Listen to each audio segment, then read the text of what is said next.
Welcome to episode 26 of the Ikario podcast. In today's episode, I'm talking to Ryan, one of the team members on the Ikario team, and we're once again touching on the topic of entrepreneurship. So if you're a listener, you know that entrepreneurship is kind of where I come from. And in terms of my personal development journey, entrepreneurship, like learning how to become an entrepreneur and having to build various skills, like having to learn how do I manage my time? How do I work productively? How do I make good decisions? All this kind of stuff was a very crucial element in my own personal development. So in my mind and in my experience, self-improvement and entrepreneurship live really closely together, and there's a lot of overlap. And in today's episode, we talk a lot about exactly this overlap. In this episode, we talk about the concept of a skill crucible. We talk about the importance of playing long games. We talk about the difficulties of switching from an employee mindset to an entrepreneur mindset, and many other topics. As usual, you can find show notes with further links to where you can subscribe, links to anything we refer to, and so on.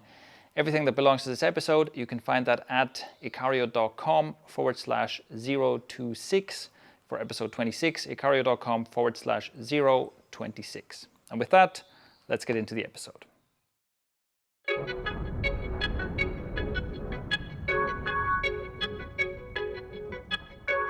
Welcome to the Ikario podcast, where we help you optimize your life, break free from the human zoo, and become a force to be reckoned with.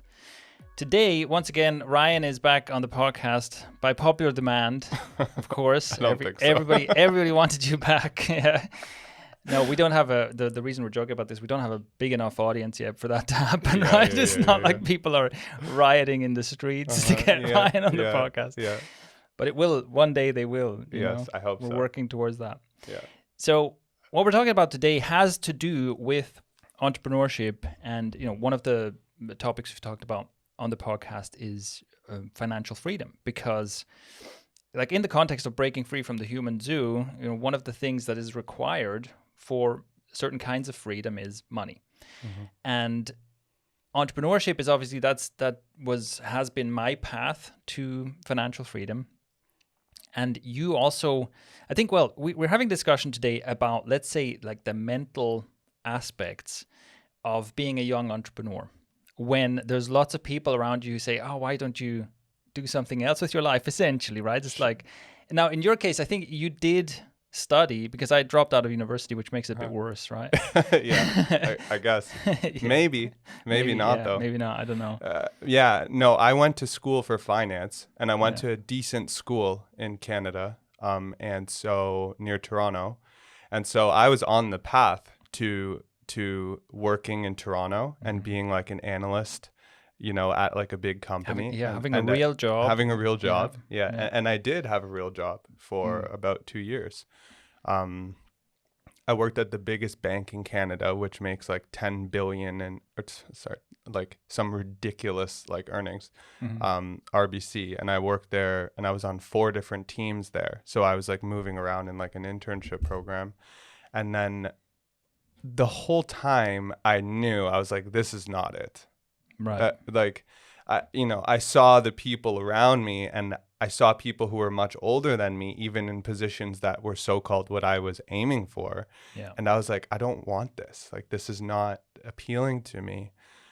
So I worked about another year in finance after that in like a real estate company. And that's when I just decided that I wanted to do something more exciting. Yeah. That's kind of what got me into it. Yeah. And so when you started your first business, what age were you? So I was 22. Right. Yeah. 22. Yeah. Yeah. So that's interesting. So I'm actually not entirely sure what age I was, but it was probably similar. I was probably also like 22, 23, something like that, when I made my first like earnest attempt at entrepreneurship. And yeah, in my case, so yeah, like you said, I don't know if that's actually better or worse, but I didn't make it as far into the rat race as you did, because I already dropped out of university. Yeah. But the thing is, right, one of the things, of course, is that there was pushback from people around me when I was like, well, I'm trying to build my own business. It's like, what do you think you're doing? Because it was like, you failed to get an education. Okay. You failed at most of the jobs you've tried. It's like, what makes you think you can succeed at this? Yeah. Wow. And of course, usually it's well-meaning. So people who tell you, dude, why don't you get a real job or something, or an education or whatever, it's like well-meaning, right? They don't want to see you suffer. But that's one of the challenges. And I think that's especially when you're young, when, you're also still being parented a bit more than when you get older. Mm-hmm. And so I think we probably had a similar experience there, where you feel like, okay, I want to start a business, but the world around you tells you like, this is a bad idea. Yeah. But, what's interesting for me is that while that obviously was there, I think that when I told people I was starting a business, people more or less were like, oh, cool, nice. Okay. And I think the hard part for me was like in my own head. So I'm curious for you, because that obviously took a lot of confidence at the time for you to be like, I'm going to do this. Did you have those doubts? Did you have those thoughts of like waking up and being like, what am I doing? Like, is this actually going to work? Like, did you doubt yourself? So, basically, yes, I did. But I think that in my experience, because I hadn't really been successful at anything before, and basically, except, the thing I talk about often, something that defined my teenage years was martial arts, that's where I had some success. That's where I got a sense that, I'm actually good at something. But that was the only thing. Like everything else I tried, I'd been bad at. And I think this, in a way, this was helpful, because yes, I did have self-doubt, and yes, I did often think like, is this ever going to work? But I think that the upside that came from my experiences with failure was that I was really accustomed to that. I was really accustomed to, I don't know. I guess that the doubt and the fear of failure and so on had just become like background noise. And in that sense, I think I was maybe less influenced by it. Yeah, because it was just like, I'm not sure if I can do this, but I've always been unsure whether I can succeed. It's always been like, I always just, anything I accomplished, like even as far as I got in my education, was like by the skin of my teeth, I was like scraping through just above a failure grade. And in a way, I feel like I was just kind of accustomed to working on things that were like, I don't know, I wasn't expecting quick success or anything like that, So maybe that made it easier.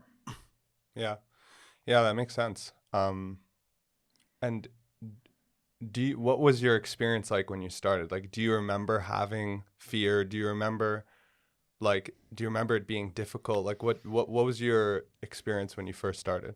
Yeah, I remember that at some point, because when I started building businesses, I did it like super naively, where I was just like, oh, here's an idea. Yeah. And then having like no idea how to actually turn that into a reality, And I remember and I really made some just very ineffective attempts at starting a business, where I would talk to some friends and be like, what about this? This could be some business idea, right? And even like at one point, I had like a meeting with, I wanted to make a website, basically. I had this idea, okay, what if we made this kind of website? And I had like a meeting with a bunch of guys who were programmers, because I had no idea how to make a website, right? And in a way, I'd assembled a group of people where everyone was like, yeah, we could do this, and you guys have the technical expertise to do this. But it just went nowhere, because I had absolutely no plan about how to manage a project like this and how to make it happen, So it just fizzled out almost immediately. So I had done that for a while. At some point I realized, okay, look, the missing piece here is I have no idea how to do like marketing. I have these ideas for this could be a product that I could create and sell.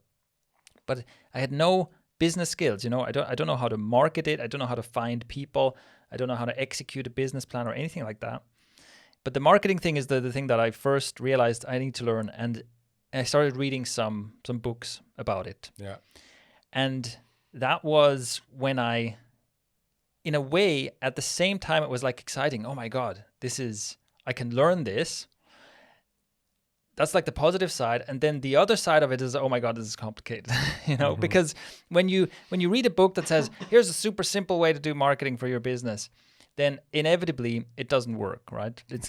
Because it's not super simple. So you either read something that kind of promises you a simple solution, you try it out and it doesn't work, or you read something that's more grounded and it's like, oh my God, this is complicated. This takes a lot. Yeah.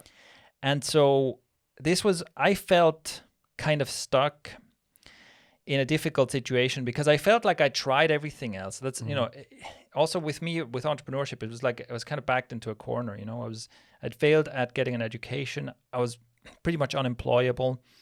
And so I was like, I have to make this work somehow, And so I felt like, okay, I have to make this work. But I also felt super intimidated, for example, by the idea of, it became clear to me that if you want to have a business, it's got to be on the internet. And this was a while ago. So at the time, now that's super obvious. At the time, this was still kind of a new idea, or a newer idea. It's like probably internet is where you need to have a business. Not just, at the time, it was still normal that you had a business in the real world and that business has a website. But when I started, it was just about transitioning to where the normal thing is like you start a business on the internet and then maybe later on it manifests in the real world somehow. So that became clear to me. This has to be on the internet. And I was very intimidated by that because I felt like this is complicated technical stuff. I don't know, domains and servers and hosting and HTML and all this. I don't know any of this. Well, and it was way more complicated then than it is now. Things are so simple now in that regard. Yeah. That's true, but it was also, it was more complicated but easier in a way. Okay. Because at the time, yes, it was more complicated to get a website up and running, but if you did, there was much less competition, Yeah. But yeah, that's one thing I really remember is feeling stuck because I was like, this technical stuff is too complicated. I don't know how to do this, but also I have to somehow, and as it turned out, that's one of the things where I also, looking back, it was clear to me, actually, it wasn't that hard to learn. And I could have just said, okay, well, let's figure this out. And I could have figured it out. And I put that off for way too long because I was too scared of it, basically. Yeah. And that's what we talk a lot about, procrastination, right? Yeah. And a lot of times procrastination is just that fear. Yeah, totally. It's that fear. Yeah. So I'm curious, at what point did you go from that like extreme uncertainty about whether you were going to quote unquote make it to the point where you were like, okay, I got this? Well, the one thing I remember was, so it's also a bit of a convoluted story, right? Because I started with selling hardware. So I was in a computer hardware business basically. And yeah, it was pretty painful because there I learned that I can indeed make money, but I can't keep it. So I was basically selling computer hardware, and I had gotten to the point where I had a business that was making a decent amount of revenue and it was growing in revenue, but just my costs were pretty much exactly my revenue. Yeah. So I had a lot of money moving through my bank account. Yeah. And it's like, and so that's an important thing because you see, oh wow, this can happen, I'd never seen this much money before, But all of a sudden, and I don't know the exact numbers anymore, but I think in the second year of doing this, revenues were something close to $500,000 or something, Wow. So then it's like, you're seeing all this money, like I'd never seen this amount of money before, right? It's just all this money coming through my account. But it's just like the bills, the size of the number on my bills just kept increasing. So I was like, man, I can't keep any of this. But I think that helped because I was like, okay, this is possible. Sure. There's clearly something missing here, right? There's something missing here because none of this money is sticking around. But okay, it's somehow possible, right? And then because of, and so, the costs, the reason the costs are so high is because of all the, because it's physical products, right? So you have a profit margin that's relatively thin, and then you have shipping and you have returns and all this nonsense. And and that really made me fed up with, I was like, I'm never going to do physical products again. So you were drop shipping these products, or? No, it was kind of like, I mean, this is like pre-drop shipping, but it was similar enough to drop shipping, but I was like a reseller. Yeah, it was like a reseller, but it was more complicated than drop shipping would be now. Yeah. Yeah. And were you like solopreneur at this point? Yeah. Yeah. So this was all you. Yeah. Yeah. It's horrible, dude. Yeah. I mean, I was literally bringing like carts full of packages that I had to like walk to the post office. Oh my God. It was horrible, man. One thing that I wanted to do with this podcast, like my idea with this topic, was like, if I was watching this 3 years ago, and someone were to be like, listen, if you're thinking about entrepreneurship and like in this day and age, solopreneur type thing, this is what you can kind of expect, and this is how you can kind of know if you can do it or not. Because I think that what you get a lot of times is you get these viral videos that are like these success, raw, motivational things that are like, you gotta work your butt off and all the time and no family and no nothing. Like you have to sacrifice anything. And that's legitimate advice. That's legitimate mainstream entrepreneurship advice. It's like, listen, you have to absolutely bury yourself if you want a chance at success. Yeah. And then on the other side, there's the viral TikTok millionaires where it's like, look, you can just do one dance. That's all it takes. One dance and then you're rich. Yeah. Or I love this, where it's like, I don't know, Forex trading or something. On your phone, you swipe a few things every day and you just make like thousands of dollars, Exactly. And so I think that it's like, on the one hand, because I saw both of those things when I was trying to get into it. And the first thing was honestly very discouraging for me because I was like, I want to do something that I care about. And it sounds to me like that wasn't really what motivated you at first. Like you said, you were backed into a corner. Yeah. But for me, it was like, I want to do something that I like and that contributes in some way in something that I care about instead of just crunching numbers all day. And that's kind of what I wanted. But then it was like, look, if you want to succeed as an entrepreneur, you have to hate your life. There's no happy medium, right? And that was extremely discouraging for me. And so... Yeah. So I think that's a good point. So let's see if we can kind of come to a message that is both honest and real and appeals to this younger version of you. Okay. and also to the younger version of me, because it was kind of similar for me. It was like, I think both of these things have gotten more extreme, but even then you could see these two sides, right? Some people tell you, oh, it's the easiest thing, you'll be a millionaire by next week. And some people say, oh, this is the worst thing, like you say, you have to hate your life. So I think it's like, what does the middle ground actually look like? Because the TikTok influencer thing, that's not a sustainable business model because you get banned. Like we've seen, YouTube channels get taken down every day. Yeah. And so it's really about building a legitimate business. And that's what I think that the goal should be if you want to be an entrepreneur. Yeah. Yeah. So that's, I think right there, that's like a first point is, yes, there are often some kind of income opportunity comes along where you can jump on it and be one of the first people to ride the wave of the next social media thing. And maybe you can make some money off of that, but like you say, it's not going to be sustainable. And also, the money that is made usually it's a lot less than what's advertised. So, whatever by the time someone tells you, hey, being a TikTok influencer is an opportunity to make lots of money, first of all, the opportunity has already passed. And secondly, what they tell you is possible is an exaggeration. So it's like the reality of these kinds of opportunities, like you say, where you just kind of, you become a viral TikToker or whatever. The opportunity is always much, much smaller and much less likely than it's made to look. And it's not a real business. It will just disappear from one moment to the next. So that's definitely true. So yeah, like you say, that the goal has to be to build a sustainable income source of some kind. And with hustle culture, with this idea that you have to do all kinds of crazy shit and hate your life basically in order to have a chance to succeed, there's a kernel of truth to this, which is that,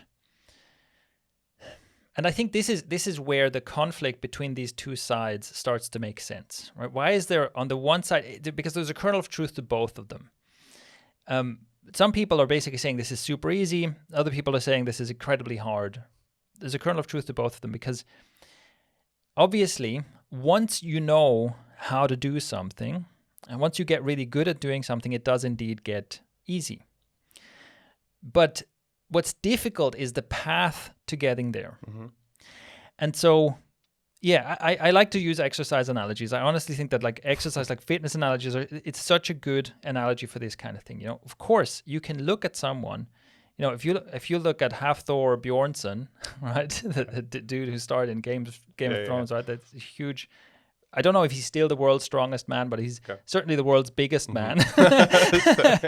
Right? Okay, you could watch him walk up to a barbell, load it up with however many plates you want, basically, right? And he'd pick it up and it looked relatively easy.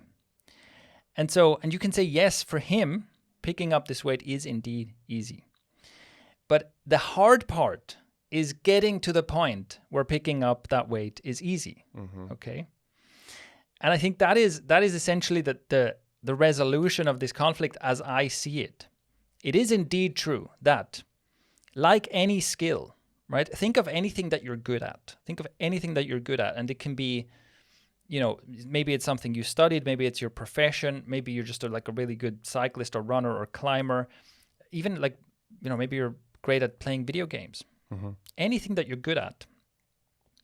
The reason this is now easy for you, and it's like effortless, it just flows, right? And you could absolutely crush a younger version of yourself at this skill.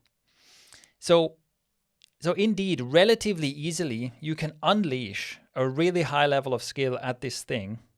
But the difficult thing, the way you got there was through a very long, consistent learning process. Yeah. And that is true for picking up heavy weights. If someone's picking up heavy weights, they have a consistent history of consistent training. If someone's, owning noobs in Call of Duty, they have been doing that for a long time. There's a lot of practice that goes into that, right? That's how it becomes easy. And that is, to me, this is because, of course, now I can look back at what I did in my early stages of entrepreneurship, and I can say, well, I could easily solve the problems I had there. I can easily see what I was doing wrong, and it would be pretty trivial for me to either take one of these failed business ideas and make it work, or discard it right away because I can see now that it was never going to work, or whatever, right? The hard part is getting to this level of skill. Right. And that's basically it. Look, the hard stuff is that it's kind of you have to pay for your education. You have to pay sweat equity for your education. The only real way, and yes, of course, good information and maybe, someone who can be a mentor to you or something like that. All of this stuff can help along the way, but there's no substitute for putting in the sweat equity. Yeah. That is where the hustle comes in. But the truth is that you can do this at a pace that is not going to cause, I think, here's how I would say it. I think that if you want to become a successful entrepreneur, I think it's important that you are willing to do periods of very hard work. If that's, if you basically want to start and you want to become a successful entrepreneur, but you say I'm never going to do hard work, it's probably not going to work. In building a business, you're going to go through periods where there's more work than you can keep up with, and you're suffering and you're struggling through. And it's basically a learning period, right? It's a new set of problems has arrived. And now I have to struggle through these problems. And at the end of it, I'm a better entrepreneur. I've learned more. I have a new skill set. You have to be willing to do that sometimes. But the idea that you have to just continuously break yourself in order to be successful, it's basically nonsense, because what that just means is that that you're building a very inefficient business, you know? Right. It is perfectly normal to, when you're building a business, to go through periods where maybe you have to work like 12 hours a day just to keep up. But if 2 years later you still have to work 12 hours a day, well, that's a shitty business. Why does it require all of your time for you to make enough money to live off of? There's something wrong there. You know, it's like maybe your price is too low, your marketing is not good enough, something's not good, right? The goal has to be that you can build a business that pays you well with a reasonable amount of your time and effort put in. But it's probably going to be a bumpy ride to get there. So something I want to talk about, and I love this, what you just said. I love when you talk about the skill building and the process and the long game. So for everyone watching, it's interesting because for me, I'm essentially in a position where I'm being mentored by Shane. And that's obviously a very fortunate position for me to be in as someone who wants to be an entrepreneur. And the thing that I learned the most from you, what I would say, is that process orientation. It's like Shane calls it playing the long game. You've talked about this on the podcast before, or? I don't think we've dedicated any longer. I don't think so. I'm sure we've mentioned playing the long game, but we've never really gone into it. So in this context, basically, you know, it's about committing yourself to becoming the type of person who this is easy for. Yeah. So it's about not being Thor in the gym, but about, you know, going into the gym every day and doing the work, knowing that eventually you're going to get there. So the thing that changed for me in the way that I think about entrepreneurship is before I used to think of it as fail or succeed. Good business idea or bad business idea. And I put a lot of pressure on myself to succeed right away. Yeah. And I think the thing that you've made me realize is that if I just stick with this for long enough, my skills are going to develop to the point where it's almost inevitable that I succeed. It's not like guaranteed, of course, because entrepreneurship and everything is risky. Yeah. But it's almost inevitable that I succeed if I keep getting better and better and better and better. Yeah. And the thing that I'm curious about, because again, if someone's a young person who wants to be an entrepreneur, or anyone who wants to be an entrepreneur, and they're watching this, and we say, okay, you have to commit yourself to that process. Who do you think is like, what do you think it takes to do that? Like, as in, if you looked at two people, or you looked at your earlier version of yourself and you said, okay, this guy's going to eventually succeed, right? Yeah. Why? What does it take? I think that an important aspect to this is that you have, or at least for me, what was really instrumental, and this is also one of the reasons I keep talking about martial arts, is because, like I said, for me, martial arts was like, for a long time, the one and only clear experience where I could say, look, I've applied myself to something, and as a result of my application, as a result of the time and effort I put into this, I got better. And I got better to the degree where it like made a difference, you know, where now I was teaching other people how to do this and stuff like that, right? And that is something that gave me a lot of confidence, because I was like, look, if I can do this in one area, if I can do this in martial arts, it stands to reason that I can also do it in entrepreneurship, you know? And so I think that's one thing I would encourage anyone to look at. It's like, examine your life for evidence that this kind of longer-term investment in a skill pays off. Because if you can see that in your own life, then it's not, you don't have to believe, you know, you don't have to believe and hope that maybe this will eventually work out. It's like, you know that this works. You've already proven to yourself that this works. You're already proven to yourself that you are capable of learning, and that, yeah, this long path of investing in a skill leads to a highly above average skill at something. And if that hasn't been the case for you yet, then I think this is especially in the development of young men, this is really crucial. And I'm just singling out men because this is one of the things that I'm just not sure if it applies for both sexes. I'm just not sure. It might, but I'm sure that it applies to men. I think that in the development of young men, it's really important to have what I think of as like a skill crucible, where you have something that for a period of a few years you're obsessed with, and you like obsessively pursue something, and it's basically you're intrinsically motivated to do it pretty much, and you get better at it. And that forms the basis for like future confidence. And it also then serves as a model for how you can get better at other things. And for a lot of guys, this is stuff that you don't really think of it as playing the long game or skill development. You're doing something because, yeah, you're just like intrinsically motivated to do it. So maybe it's sports, you know, you're super into some sport and you pursue that. Or maybe it's, video games. You get super good at some competitive video game.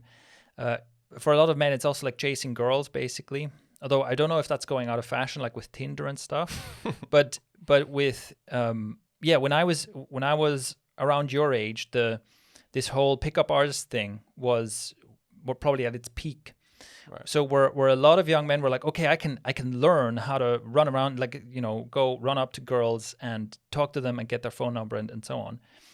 And, you know, that's one of the things, like, the pickup community is like, there's lots of problematic stuff going on there, right? It's like a lot of it is not great. But the thing is, it's pretty easy for a young guy to be very motivated to pursue this skill. Mm-hmm. And even if the community is a bit toxic and weird and so on, and even if you kind of take it too far, the experience of having poured yourself into this and having seen how you went from like shy and introverted and scared and so on of girls to just like getting phone numbers left and right and getting dates left and right, that is a thing that is a really key point in your development, where then later you can say, okay, you know, you can kind of take a step back and be like, okay, I took it a bit too far and some of this is a bit crazy, and you step out of it, but I can use this same principle and apply myself in the same way to something else. Yeah. So, yeah, I think that's an important part of being able to get there. So look into your past and basically say, when have I done this before? When have I, and like for me, it was sports. I played baseball. Mm-hmm. It was stuff like that. Yeah, even going to the gym, like you said, like you see yourself progress. Yeah. So it sounds like do you believe that there's like an entrepreneurship type of person and there isn't? Because it sounds like from what you're saying that if you commit yourself to the process and understand how this works, then anyone can, I guess. So do you think that it's like this guy can be an entrepreneur, this person can't be an entrepreneur? No, I think there is there's probably some stuff that is. Look, I think that the human brain and human behavior is very malleable, and so I wouldn't like ever point at someone and say, well, this person definitely can't become an entrepreneur, because people can really surprise you. And look, I think I was one of those. You know, I think this is an important thing that I try to mention this often. You know, because like you've maybe heard me say as well, like a lot of people like you, the only way you know me is as a successful entrepreneur. Like the moment you met me, I was already a serial entrepreneur, and so that can create that can create like a delusional sense of who I am. I think a lot of people who meet me in this context, or, you know, for example, someone who just, the way they meet me is like I'm speaking on stage at some conference, you know. I think that the way that they see me is like, oh my God, this guy is some super talented, you know, Midas touch entrepreneur. Everything he touches turns to gold. It's fucking amazing, right? I wish I was like that, you know. But this is just this doesn't track with my experience of reality at all. Mm-hmm. And because I see this contrast between how people perceive me when they've met me in this context versus what my real experience is, right? And so one thing I try to mention often is like, if you could like go back in time and meet younger versions of me, you wouldn't have to go back very far to meet a version of me where you're like, this loser is never going to make it. Okay. And I think this is important to me. Like anyone who looks to me and thinks that I have some special talent and thinks like I can't be like Shane, I can't succeed like Shane did, I guarantee you a younger version of you would have met a younger version of me and been like, this poor bastard, I'm way better than this guy. You know, it's like it's like the hand I've been dealt in life is way better than this guy's. and my chances of succeeding are way better than this guy's, right? Yeah. And I mean this like, this is not false humility or anything. I really was a weird kid, and I was like the least likely to succeed. Yeah. And I think it's important, like, yeah, if you showed me a younger version of me and said, like, what are this guy's chances to succeed? I'd be like, I don't know, man. It's not looking good. Don't you hear those stories in entrepreneurship all the time? Like this kid was like the F's and D's and F student, and then they end up being, and I don't know why that is. But basically the thing I'm trying to get out of you right now is like, what are the characteristics of like the person? Because I think for me, one of them is this thing you've talked about a lot, which is just this stubbornness. Yeah. Like I definitely have this where it's like so I would watch a lot of videos when I was deciding to go into it or not. And basically my conclusion from these videos, like Gary Vee and all this stuff, was like, I don't have what it takes to be an entrepreneur.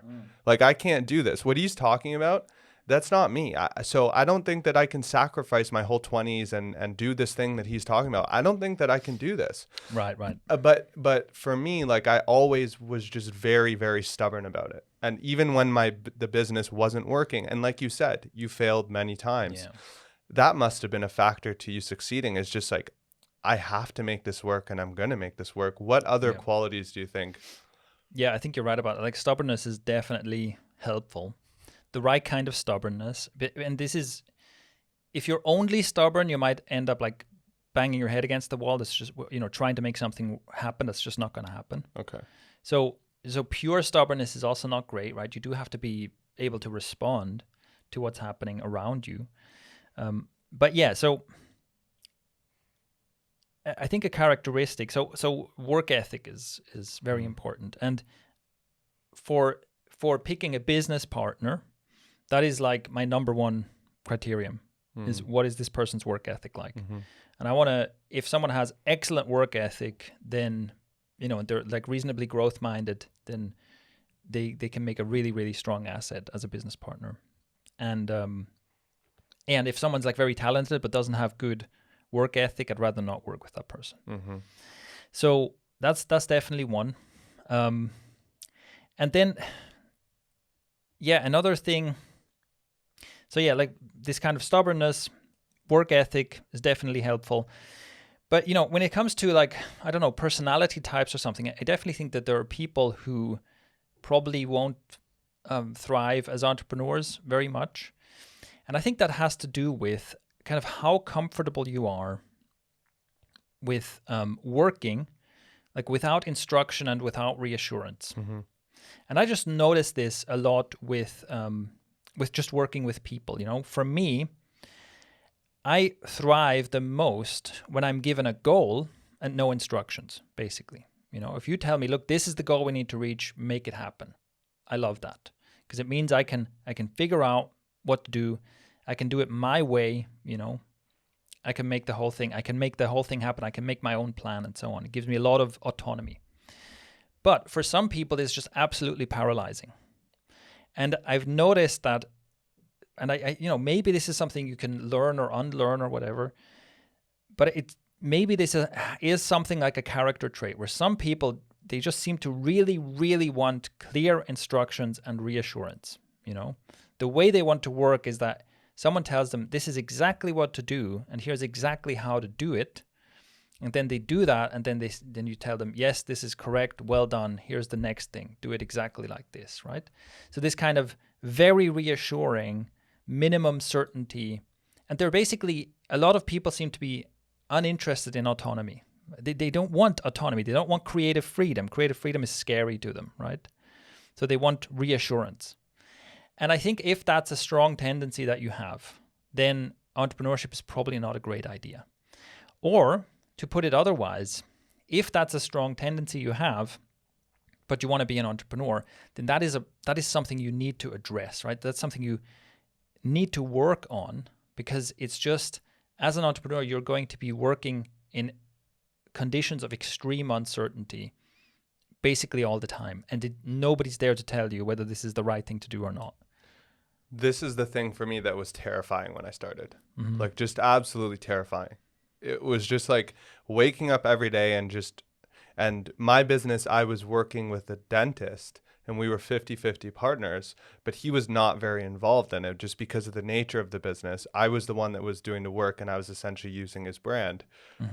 It was terrifying. Like, I'd open the laptop and I'd go to work and I'd be like, shit, what do I do? Like, it's just an open playing field. And like, here, you have to make a sales page and you have to make a website. Good luck. Figure it out. And it's scary. I think you have to have a stomach for it. Yeah. And but the whole failure thing is, again, I think useful. It's like, oh yeah, here's something to think about. If you're used to succeeding at stuff, and if you're attached to an image of yourself as someone who succeeds at things, that is going to be an obstacle for you as an entrepreneur, right? Because there's just no way in which you go from zero to successful entrepreneur without ever failing along that way. Yeah. What's much more likely to happen is that you make loads and loads of mistakes, and as long as you keep learning from the mistakes, one of the things I strive to do, I try to make every mistake only once. I don't try to not make mistakes. Forget about it, right? But when I make a mistake, I try to actually figure out, what did I do wrong and how can I make sure it doesn't happen again, right? But in that sense, at least my experience of entrepreneurship is that it is a long series of failures but you keep failing forward, right? It's like one of the ways in which this happens is very typically in building a business from zero, you will have all these plateaus where you get to a point where the things that got you here are not going to take you any further, right? And so you have problems of scale, for example, where initially it's just like, how do I get any customers? How do I make anything happen? And you do a bunch of work to make something happen. And then now you have a new problem of, now I'm getting customers and I have orders to fulfill and I have customer support to do and so on. I'm suddenly playing a totally different game. I can't just continue doing the things that got me here, right? To get to the next level. Yeah. And that's what I mean, where it's like a series of failures. You do a thing that starts working until you kind of hit that wall where it's like, this isn't working anymore. And now the question is, can you stumble forward into the next thing that will help you grow? And then you hit the next wall and so on, So if you're too attached to, I have to do the right thing and I have to be successful and I have to succeed and so on, that's going to be a huge obstacle. It's very paralyzing. And so having a track record of failure or being comfortable with failure essentially is important. Yeah, that was hard for me. So how did you overcome that? So I think one thing that happened early for me was that our business plan was that we were going to ship dental appliances to people in parts of the world and whatever where they couldn't necessarily access it. And I was like, this is great. We're going to charge $1,000 per appliance. We're going to ship them. We're going to give them the virtual, coaching and training and everything, consultations. But we realized then, and things were working. I was getting a lot of traffic and people were interested in this offer. I was testing it and saying, if you're interested in this, email me. And I was getting a lot of emails. This is great. And this is like a couple months in. So I'm like, this is going to be awesome. I'm going to make a ton of money. Yeah. And then we find out that it's just illegal. Like you can't do dental work outside of your province. Right. Which meant that we couldn't do this unless someone came to Ontario. So I was at a moment where I was like, okay, shit, there that goes. Yeah. And that is not necessarily a failure, but it's like what I've realized along the way is that though I think of it more as like iterations. Like now you have to pivot. Yeah. And you see that happen with us in ikario so many times where it's like, okay, back to the drawing board. What are we going to do now? And one thing I noticed about you is that I noticed that Shane was never really worried in those situations because you just, I think, understood that this is what it is when you build a business. Yeah. And you've said this to us many times that like, look, this is what it is. You don't succeed right away. You have to keep trying things. And I think that if you're trying to build a business and like you said, you expect to just succeed, then... Yeah, I mean, it would be easy for you to just get discouraged, right? So I think it's important. And this is something I feel like you kind of have to unlearn from what you maybe experienced in school, where it's like there's a test and there's a right answer and you have to give the right answer. And if you didn't give the right answer, you failed, basically. And entrepreneurship isn't like that at all. because first of all, there's no right answer. You know, no one's waiting there saying, I wonder if you know the right answer. It's like, no, there's nobody there to begin with, right? There's not even a clear question. So if you're thinking like, I have to find the right answer, and if I fail, that means I failed and I have to repeat the year or something. No, it's not how it works. It's like you're trying things out and you're getting feedback. And, you know, on that note, perhaps another thing that is helpful, or at least to some people helpful, you know, one of the things like before I was an entrepreneur, I was a gamer. Not like I was never like super into video games. I was never very good at them basically, but I did spend, you know, it was one of my hobbies to spend some time playing video games. And I remember playing games like, you know, Railroad Tycoon or strategy games or things like that, Civilization, things like that, where what you're doing is you're interacting with this virtual world that has a really complex and obscure set of rules. And you're trying to maximize something. So in a tycoon game, you're generally trying to maximize money. And you know, you're building railroads and airports and so on and so forth. But it's like, it's opaque in the sense that there's no, you don't exactly know what will happen if I build a railroad from here to here. How profitable will that be? But you have to like try it out, right? You have to try it out and find out what works and what doesn't without running out of money, essentially. And to me, I realized that I enjoyed playing that kind of game, and I enjoyed learning how to operate this complex system to my advantage.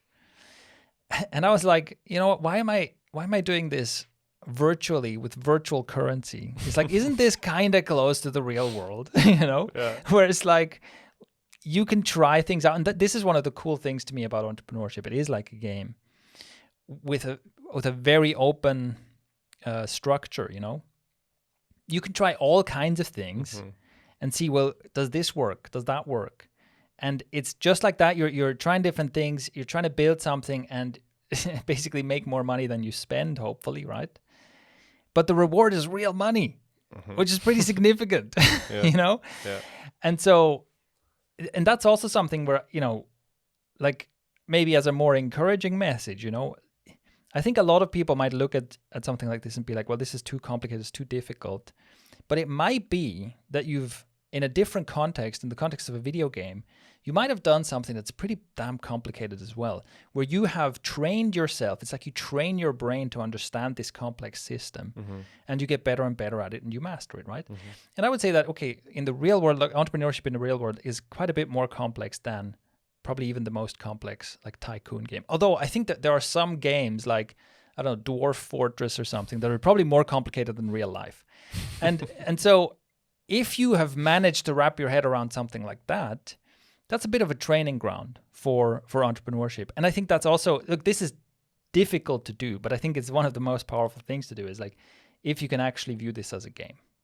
If you're just like, I'm playing this game and it's kind of awesome, you know, it's kind of an awesome game to play. And believe me, I forget about that sometimes too, because there are hard times, you know. But I think I'm at my best when I can, kind of treat it as a game. Yeah, cool. So how do you, if we check in with like younger Ryan, right, who was discouraged by the hustle culture, the hustle culture content. Yeah. Like what we've talked about so far, do you think that would make a difference? Would that get through? I think so. I think that what I would take from this conversation is that, like, if you're going to do this, like, you're investing in yourself, essentially. You're putting a lot of time and effort into something that may not work, but it's okay if it doesn't work, because it's not about this one particular project. It's about you. And if you just stick on the path, and if you're committed to making this work, and if you really want to be an entrepreneur, and you just keep going, and you just don't let the iterations or failures discourage you, and you play the long game, and you keep developing skills and stuff, eventually you're probably gonna succeed. And on that note, this is also one of the reasons why my own approach has always been to bootstrap businesses, meaning doing it without taking outside funding or taking a loan or anything like that. because if you look at it like that, if you look at it as I have to learn how to play this game and I have to grow my own skill and I'm investing in myself, and you realize that this is a long-term investment, then one of the most important things that you can do is you have to ensure that you can keep playing the game. Mm-hmm. And so if you take a huge bet, you go into debt to try and launch your first business, well, that puts you in a position where it's like, if that doesn't succeed, it's basically game over. Now you can't continue playing the game, right? Because now you have to work for the next 25 years to pay off the debt, right? Mm-hmm. So you want to avoid that kind of situation. And this is something I also have done where several times in my career as an entrepreneur, there would have definitely been an opportunity for me, where I saw an opportunity where I could have said, okay, I believe that there's an opportunity here. I'm going to take a loan or an investment and, so that I can afford a team or something to try and, jump on this opportunity. And I didn't do it. Mm-hmm. And I think it was the right choice because it would have put me in a position in like in a potential game over position, And instead, I maybe missed some opportunities that could have made me a lot of money if it had worked out. But instead, I chose to keep playing the game. Mm-hmm. And I think overall, that's the right choice. Like for me, I try to be on the safe side, right? I don't want to be in a situation where if I lose, it's game over. Mm-hmm. Yeah, that's good. I think one more thing we could potentially talk about is like, I guess you could say like the costs and the payoffs to entrepreneurship, or like the pros and the cons. Like, what are kind of what are realistically the downsides to it, and what can you actually expect that if you do this, there's going to be some things that are obviously costs for the payoffs. Yeah. I mean, I think the cost is that, well, I think there's a bit of a social cost, at least that I noticed, because generally people around me weren't very supportive of this idea. So there's a bit of a social cost of doing something that is not the normal thing to do. Mm-hmm. And there's the cost of this learning experience where you can easily be in a situation as an entrepreneur where your peers who are following a more normal life path are doing better than you, where you're still struggling away, you're still trying to figure out how to make this work. And, and they are getting a promotion and kind of they're clearly doing better.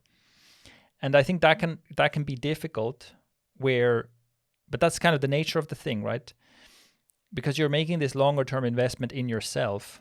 If this works out, it will pay off in the future.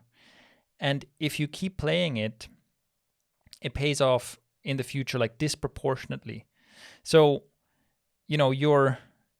this is like, you can think of it like if you get good at building and scaling businesses, your personal income can go up like a hockey stick, right? It can go up like a hockey stick chart. And that looks really good on the end of the chart where it's going up like crazy, but it doesn't look great on the long part of the chart where your income is barely moving, And so, and that's a difficult investment to make, that's a difficult investment to make. And that's the difficult thing is like, can you actually track? And for me, it was always like, look, as long as I'm actually getting better at this, as long as I can see that my skills are getting better, even if my income isn't doing much, I trust that I'm on the right path. But it took a few years for me for this to actually start paying off, to get the confirmation in terms of income where it's like, oh yeah, this is actually paying off. And to get to the point where I'm like, at this point, I've made more money doing this than I could have made it doing any job for the same period of time. That took quite a long time, So it takes a bit of perseverance for sure. Yeah, definitely. And also the hockey stick might not go up. Like, it might not be like there's that. There's no guarantee that you're even going to eventually. And I think that's the hard thing about it. It's like all my friends are making $50,000, $60,000 a year right now. And I'm not. And I don't know if I will get to the point where I do. And then it's like, what if I'm just behind in life? And I think that's the hard thing about starting early. But I think that, the way I think of this is that you can always rejoin the rat race later. I think that if you give this a try for like 5 years or something, it doesn't work out, and then you go back into the rat race, I don't know if you'll really regret that later on, Yeah, definitely. And that was the decision that I had to make too. So what do you think, and something else I think as well, I'd just add for like the cost of entrepreneurship is like it can be lonely. Yeah. Like for me, that was the hardest thing. One of the hardest things, honestly, is just being alone, being by myself. And that's why joining this team like really, really was huge for me, because just being around other people who are doing the same thing, just being able to have weekly calls, like something as simple as that can help. Mm-hmm.